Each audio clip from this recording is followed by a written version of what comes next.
Hello everyone, मैं हूँ रेशमा पांडे और आज हम बात करेंगे जेंडर डिफरेंस पार्ट 2 पर।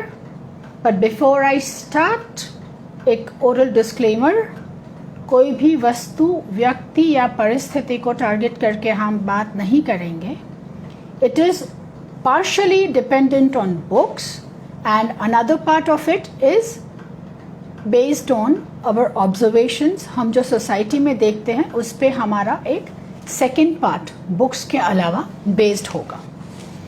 ये टॉपिक इतना वास्ट है कि मैं ये कोशिश कर रही हूँ कि मैं जो कुछ आज बताऊँ आपको वो कम से कम उतना जस्टिफाई हो। मैं जितनी जस्टिस कर सकती हूँ इस टॉपिक को आपके सामने प्रेजेंट करने के लिए, उतना मेरी कोशिश रहेगी। ठीक है, so let us start. Differences of gender, mails and females, main and women, जो सबसे कंफ्यूजिंग, कॉम्प्लिकेटेड और करीबी रिश्ता है जिसमें हम पूरी लाइफ गुजारते हैं। तो उन डिफरेंसेस को जानकर समझना और एक्सेप्ट करना एक हैप्पी लाइफ के लिए बहुत ज़रूरी है। सो मेन का ऐसा रहता है कि उनका हैप्पीनेस का डेफिनेशन अपने स्पाउस के लिए मनी से कनेक्टेड होता है। वो हमेशा ये सोचते हैं कि मैं इतना कमाता हूँ, मैंने तुमको इतनी सारी फैसिलिटीज़ दी है and still I don't see you happy. मतलब आप तुमको और क्या चाहिए। तो आप समझ रहे हैं, उनका एक नज़रिया ऐसा है कि money is directly related to happiness of their spouse, जबकि विमेन को ऐसा होता है कि उनको अगर केयरिंग और अंडरस्टैंडिंग इंडिविजुअल मिल जाता है जो उससे प्यार करे, उसकी केयर करे, उसको अंडरस्टैंड करे, तो उसकी नीड वही है। मैं ये नहीं कह रही हूँ कि मनी कहीं कम है, लेकिन अगर कंपेयर किया जाए तो उनके पास अगर कम पैसा और फैसिलिटीज़ है लेकिन एक लविंग, केयरिंग, अंडरस्टैंडिंग हस्बैंड है तो डेफिनेटली हैप्पी रहेगी, क्योंकि उनका रिलेशन हैप्पीनेस का फीलिंग्स पे डिपेंडेंट है। मटीरियलिस्टिक चीज़ें एक लिमिट तक हमको खुशी दे सकती है, उसके बाद हमारे अंदर जो फीलिंग्स है, हमारे अंदर जो अंडरस्टैंडिंग और केयरिंग एंड लविंग इंडिविजुअल के जो हमारे क्वालिटीज़ है, उस पे बहुत हद तक हमारी हैप्पीनेस डिपेंड करती है। इसका मतलब ये नहीं है कि खुशी को हम मनी के साथ रिलेट करके गलत कर रहे हैं, बट डेफिनेटली मेल्स और फीमेल्स के एंगल में जो डिफरेंस है उसमें थोड़ा ओवर वे ये अंडरस्टैंडिंग, लव एंड केयर कर जाता है, क्योंकि मेल्स को भी प्यार, केयर और कंसर्न, अंडरस्टैंडिंग चाहिए। तो वो दोनों जगह पे एक एट पार चाहिए, वैसी नीड है, राइट। अब दूसरा, मेन को हमेशा ये होता है कि वो कभी प्यार बताते नहीं हैं, दे डोंट वरी, और ये उनका एक्सप्रेशन है प्यार का। क्यों? क्योंकि भाई मैंने तुमको सब फैसिलिटीज़ दिया है, मैं इतना कमा के आ रहा हूँ, तुम उसमें खुश रहो, खुश हो, ऐसा मैं समझता हूँ, तो मुझे तुम्हारी चिंता करने की कोई ज़रूरत नहीं है। ये उनका एक एंगल होता है। जबकि विमेन को ऐसा है कि उनको स्पेशल फील करवाया जाए। आप उनको एक गुलाब का फूल देंगे या फिर एक एक्सपेंसिव गिफ्ट लाके देंगे, वो दोनों ही चीज़ों में she will be equally happy, क्योंकि वो गुलाब का फूल या एक्सपेंसिव गिफ्ट को नहीं देख रही है, उसके पीछे आपकी जो फीलिंग है उसके बारे में सोच के ही वो ज़्यादा खुश होती हैं। तो उसके लिए what is important is to feel special. जबकि मेन का ये रहता है कि मैं चिंता नहीं करता हूँ वैसा नहीं है, लेकिन मुझे दिखता नहीं है कोई कारण चिंता करने का। एंड सो प्यार जताना बाय नॉट वरिंग, ये उनका एक क्वालिटी है। वो बहुत ही प्रैक्टिकल होते हैं, ये नहीं है कि वो इमोशनल नहीं होते हैं, पर कंपैरेटिवली वो विमेन से कम इमोशनल होते हैं। वो चीज़ों को बहुत ही प्रैक्टिकल फॉर्म में देखते हैं, जबकि विमेन नॉर्मली हर चीज़ को इमोशनल एंगल से देखती है। तो ये पैसे के ज़रिए उनको हैप्पीनेस को रिलेट करना, उसके बाद सब फैसिलिटीज़ दी है, मुझे कोई कारण नहीं दिखता है तुम्हारी चिंता करना। और इसमें जो absence of care, concern, love and understanding आता है, तब घर्षण होता है। आप अगर उसको ऐसा बताएंगे कि यू हैव एक्स अमाउंट और इस महीने इतने में ही चलाना है, लेकिन अगर उसका केयर, कंसर्न, अंडरस्टैंडिंग वाला रेशियो सेम है, शी विल मैनेज। लेकिन अगर ये केयर, अंडरस्टैंडिंग, लव का रेशियो कम है और आप उसके सामने कितनी भी फैसिलिटीज़ और पैसा ला के रखेंगे, उसके लिए वो उतना मायने नहीं रखेगा। ये जानकारी इसलिए मैं आपको दे रही हूँ, ये टॉपिक बेसिकली इसलिए है कि कई चीज़ें दोनों ही साइड पे हम टेकन फॉर ग्रांटेड लेते हैं अपने नज़रिए से। लेकिन जब हम ये जान लेते हैं कि ओके, ये जेंडर का ये स्पेशल क्वालिटी है, उसका प्रकृति है, तो हमारे लिए उसका अंडरस्टैंड करके उस तरह से अप्रोच रखना, उसको हैंडल करना इजी हो जाता है।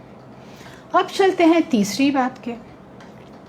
मेन का ईगो उनके सक्सेस, उनकी पोजीशन, उनकी कॉम्पिटेंस पर रहता है। They get satisfied, their ego is satisfied, उनको सक्सेस मिलता है, उनका कॉम्पिटेंस लेवल जब हाई होता है, तो उनका ईगो का रिलेशन इन सब चीज़ों से होता है। लेकिन विमेन का ये रहता है कि she is pampering her ego जब उसको ये समझ में आता है कि मैं मेरे आसपास के सभी रिलेशंस को बहुत सही तरीके से हैंडल कर पाती हूँ। I have a very loving relationship with people around me. मुझे जिन जिन से डील करना है उन सभी लोगों के साथ मेरा रिश्ता बहुत ही सही है। तो उसके ईगो को पैम्पर करने के लिए ये फीलिंग इनफ है। तो डिफरेंस आप समझ रहे हैं? मेन को अपना सक्सेस, अपना कॉम्पिटेंस लेवल, अपना परफॉर्मेंस ईगो को पैम्पर करने के लिए चाहिए, जबकि विमेन को अपने आसपास वो जिन लोगों के साथ डील करती हैं वो सभी रिलेशंस को कितने सही तरीके से वो हैंडल करती है, वो उसके ईगो को पैम्पर करता है। अब मैं कुछ चीज़ें आपको पढ़ के सुना रही हूँ, इसलिए कि मैंने वो बुक में से as it is jot down किया है कि विमेन जो होती है वो सॉफ्ट होती है, जबकि मेल हार्ड होते हैं। मैं उनके इवन फिजिकल एनाटॉमी के बेसिस पे भी बता सकती हूँ कि ये एक सही बात है, राइट। उसके बाद मेन जो होते हैं वो एंगुलर होते हैं, जबकि विमेन राउंड होती हैं। उसके बाद है कि मैन कूल होते हैं, विमेन वार्म होती हैं। ही इज़ वेरी कूल ऐसा हम बोलते हैं, लेकिन शी इज़ वार्म। हूफ जो बोलते हैं गुजराती में, वो हूफ वाला पार्ट इज़ बीइंग वार्म। बाकी एकदम शांत है, मतलब कूल है, बहुत ज़्यादा मगजमारी वाला बंदा नहीं है, that is the cool part. लेकिन ये बहुत ही प्रेमाळ है, ऐसा गुजराती में बोलते हैं। तो that is where the warmth of the female comes into the matter. तो ये एक डिफरेंस, दोनों का बेसिक डिफरेंसेस की बात कर रहे हैं, उसमें से ये बुक में ये एज इट इज़ मैंने लेके आपको बताया है। अब एक last as such last difference ये है कि विमेन समझती है to lose and win philosophy में, जबकि मेन समझते हैं विन एंड लूज फिलोसॉफी में। अब विन एंड लूज फिलोसॉफी और लूज एंड विन फिलोसॉफी का डिफरेंस, तो अगर हम मेल्स की बात करते हैं तो वो जीत उनको पहले चाहिए, उसके बाद वो कुछ भी छोड़ने को तैयार है, लेकिन पहले मैं जीतूं।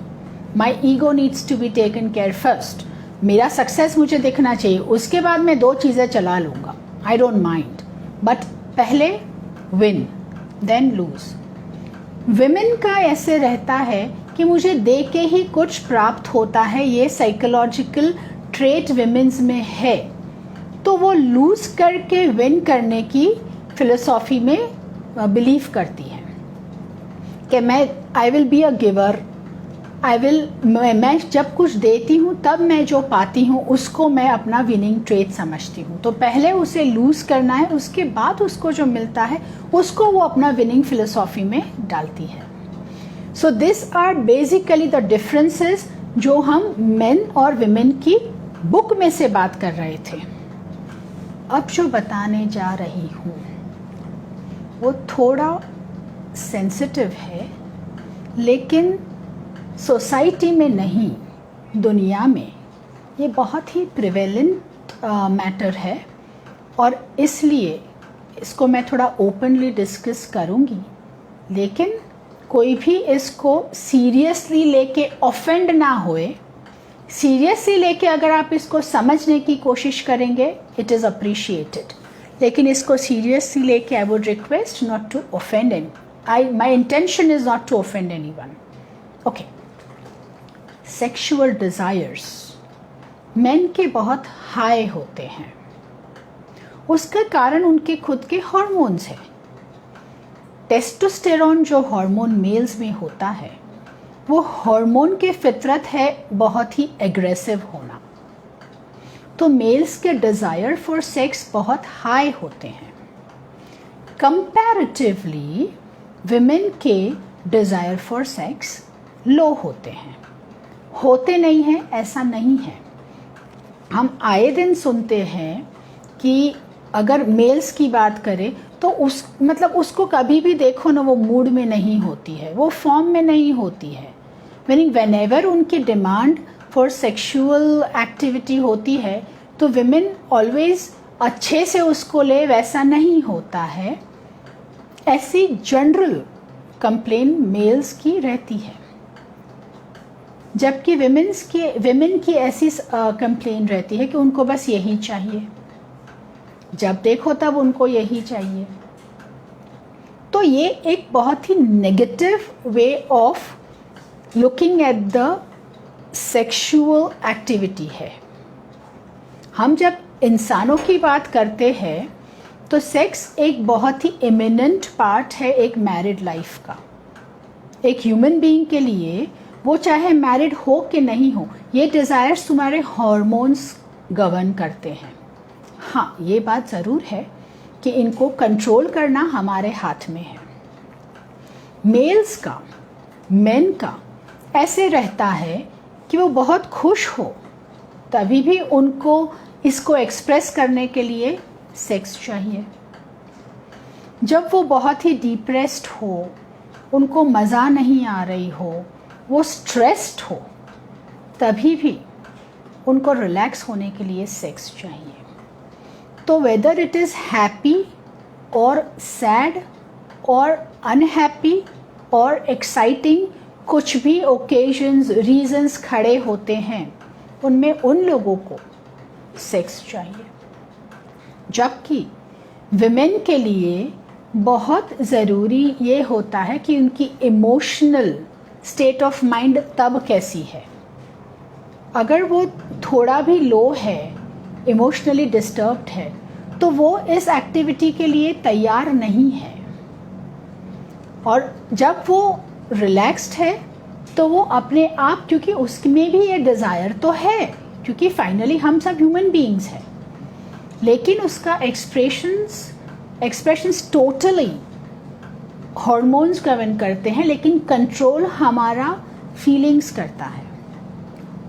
तो जब वो डिस्टर्ब होती है, जैसे ऐसे कुछ सुना गया है कि किसी की डेथ हो जाती है, तो विमेन को मोन करने का भी उतना टाइम नहीं मिलता, क्योंकि वो 10 ही दिन में उनके हस्बैंड को ऐसे लगने लगता है कि मतलब कितना टाइम हो गया, अब कितना रोओगी तुम। लेकिन उसका कनेक्शन इस सेक्सुअल डिज़ायर का उसके इमोशनल वेलबीइंग के साथ जुड़ा है। तो ये समझना ज़रूरी है कि वो इमोशनली सही होगी तो उसके पास कोई कारण नहीं होगा कि आपको मना करे।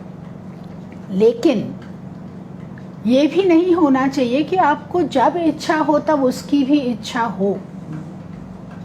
इमोशनली वो डिस्टर्ब है तब वो आपको सैटिस्फाई नहीं कर पाएंगी। और उसी तरह विमेन के लिए हस्बैंड ट्रैवलिंग से आता है, बाहर गांव गया है फॉर वर्क पर्पसेस, 8 दिन 10 दिन के बाद आता है, और तब अगर वो एक्सपेक्ट करता है और डिमांड रखता है अपने डिज़ायर्स की, तो उसको मना करना जस्ट बिकॉज आपका तब मूड नहीं है, तो ये समझदारी तब दिखानी पड़ती है कि वो अपने डिज़ायर्स को एक लिमिट तक रोकता है, कंट्रोल करता है।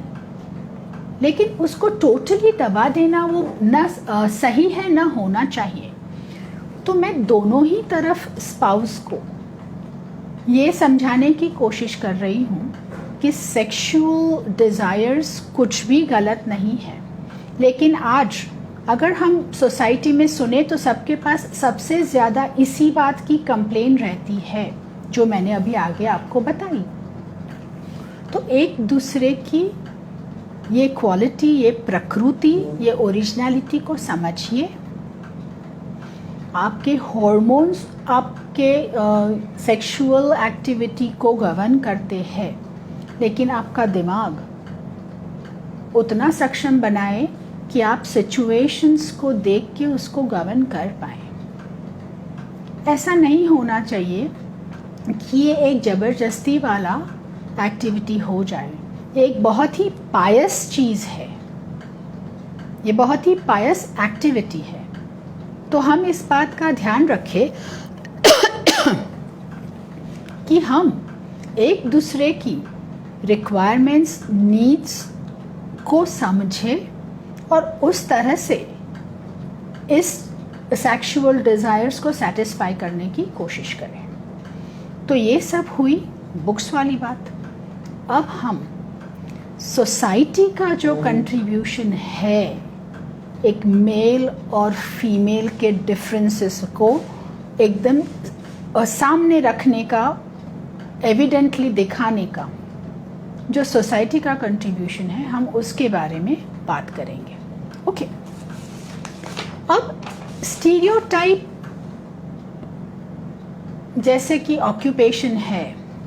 अगर मैं आपको ये बोलूँ कि एक स्कूल टीचर, तो आपके दिमाग में ज़्यादातर फीमेल का इम्प्रेशन आएगा। अगर मैं आपको ये बोलूँ कि कंस्ट्रक्शन साइट पे मैनेजर है, तो आप सोचेंगे कि ये बंदा ही होना है, मतलब मेल ही होना है। उसी तरह से अगर मैं आपको ऐसे बोलूँ कि रिक्शा ड्राइवर, तो मतलब ऐसा ही समझ में आता है कि वो मेल है। और अगर मैं आपको ऐसे बोलूं कि नर्स, जो कि अपने आप में ही एक वर्ड फीमेल रिलेटेड है, तो दिमाग में पहले ही ये आ जाएगा कि विमेन है। तो ये स्टीरियोटाइप ऑक्यूपेशन बेस्ड जेंडर्स का डिफरेंस है।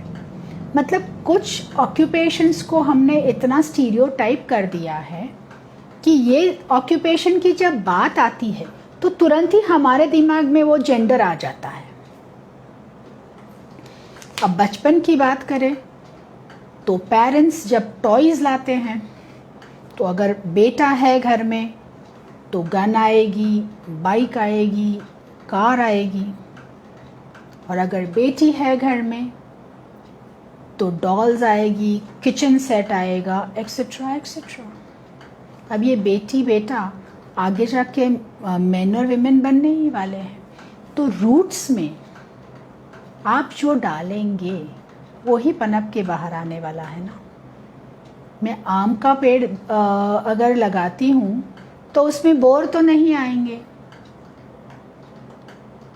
तो अगर मैं ये डिफरेंसेस राइट फ्रॉम चाइल्डहुड देखते आ रही हूँ, अगर हमारी सोसाइटी में ये differences right from the birth of the individual है कि बेटा हुआ तो पेड़ा देना, बेटी हुई तो जलेबी बांटना, आप समझ सकते हैं मैं क्या कहना चाह रही हूँ। अब हम बुक की बेसिक डिफरेंसेस की बात नहीं कर रहे हैं, हम हमारी सोसाइटी में जो हो रहा है वो ऑब्जर्वेशंस की बात कर रहे हैं, राइट। तो अगर हमारी सोसाइटी में इस तरह से लिया जाता है तो बड़े होके हमारा अपब्रिंगिंग भी उसी तरह से हो रहा है। बेटी है, मैंने आज भी कई घरों में देखा है कि बेटी और बेटे के पढ़ाई में, बेटा पढ़ रहा है इंग्लिश मीडियम में, बेटी को ज़रूरत नहीं है उसको गुजराती मीडियम में, जेंडर डिफरेंस। बेटे के और बेटी के खाने में भी फ़र्क होता है, दूध, ड्राई फ्रूट्स वगैरह बेटे को चाहिए, तुमको क्या है, जबकि द फैक्ट इज़ कि लड़कियों को ये न्यूट्रिशन की इक्वली या ज़्यादा ज़रूरत है। लेकिन ये मैंने डिफरेंसेस एक्चुअली सोसाइटी में नोटिस किए हैं। तो जस्ट बिकॉज वो एक फीमेल चाइल्ड है या जस्ट बिकॉज वो एक मेल चाइल्ड है तो उसके अपब्रिंगिंग में ही ये डिफरेंस शुरू कर दे रहे हो। तो आगे जाके ये लोग जब बड़े होके अपनी लाइफ में सिचुएशंस का सामना करेंगे तो ये डीप रूटेड डिफरेंसेस तो उनके सामने आने वाले ही हैं। ऊपर से जो बेसिक डिफरेंसेस है वो तो है ही, उसको तो कोई निकाल ही नहीं पाएगा क्योंकि वो तो आपके प्रकृति में है। तो प्रकृति के जो डिफरेंसेस है वो तो है, और ऊपर से हमारी सोसाइटी ने जो क्रिएट किए हैं डिफरेंसेस उनको ऐड कर लो। तो मिलके हो क्या रहा है, हो ये रहा है कि हम एक दूसरे को ब्लेम करते हैं, कन्फ्लिक्ट्स खड़ी होती है, सब होता है। लेकिन इम्पॉर्टेंट ये है कि ये सब चीज़ें होने के बावजूद, ये सब चीज़ें हमारी सोसाइटी में प्रेजेंट है, हमारे अंदर हमारी प्रकृति में प्रेजेंट है, तो उनको हम समझें, हम उनको जानें और फिर हमारी लाइफ में इम्प्लीमेंट करने की कोशिश करें। ये सुन के या मैंने जैसे बुक पढ़ी है वो पढ़ के क्या होने वाला है, जब तक आप उसको अपनी लाइफ में इम्प्लीमेंट नहीं करेंगे तब तक क्या फ़र्क पड़ेगा, कुछ नहीं। आप कितना भी सुन लो, आप कितना भी पढ़ लो, नो डाउट आजकल के ज़माने में ये जो जेंडर डिफरेंस है वो काफ़ी मार्जिनल हो गया है। मतलब अभी डॉक्टर्स हो, इंजीनियर्स हो, क्रिकेट की टीम हो या फुटबॉल की टीम हो या हॉकी की टीम हो, सिर्फ मेल्स है ऐसा नहीं है। हर एक जगह पे जहाँ मेल्स है वहाँ आज फीमेल्स भी है, जहाँ मेन है वहाँ आज विमेन भी है। डिफरेंस बहुत मार्जिनल रह गया है, लेकिन डिफरेंस है। और अगर ये डिफरेंसेस को हम जान लेते हैं तो हमारी लाइफ हमेशा बेहतर रहेगी, बढ़िया रहेगी, ये मुझे नहीं पता है, लेकिन डेफिनेटली बेहतर रहेगी, बराबर। तो जो आजकल की जनरेशन है उनको शायद ये जो सोसाइटी के क्रिएटेड डिफरेंसेस है उसका सामना कम करना पड़ेगा, लेकिन जो हमारी प्रकृति का डिफरेंस है उसको तो एक्सेप्ट करना पड़ेगा। हम अगर इसको एक्सेप्ट नहीं करेंगे तो कन्फ्लिक्ट तो जारी ही रहेगी, क्योंकि आए दिन कुछ ना कुछ जेंडर के जो डिफरेंसेस की वजह से बायसेस खड़े होते हैं वो तो खड़े होते ही रहेंगे। तो भले ही सोसाइटी की वजह से जो डिफरेंसेस है उसका रेशियो अब आज की जनरेशन के लिए कम हो गया है, लेकिन फिर भी जो बेसिक ओरिजिनल प्रकृति के साथ रिलेटेड डिफरेंसेस है उनको हम प्लस माइनस थोड़ा ही कर सकते हैं। और वो कब कर सकते हैं? समझदारी से और एक्सेप्टेंस से, बाकी वो नहीं होगा। ऐसी एक कहावत है, मैंने कहीं गुजराती में पढ़ा है कि प्राण अने प्रकृति साथे जाए। What does that mean? That exactly means what I'm saying. मैं जो आपको बता रही हूँ वही उसका एग्जैक्ट मीनिंग है कि ओरिजिनलिटी आपके बेसिक इंस्टिंक्ट्स, ट्रेट्स, क्वालिटीज़, प्रकृति आपकी जो है वो प्लस और माइनस कुछ डिग्रीज तक होगी। कैसे? अंडरस्टैंडिंग से और एक्सेप्टेंस से। बाकी जो है वो तो रहेगा।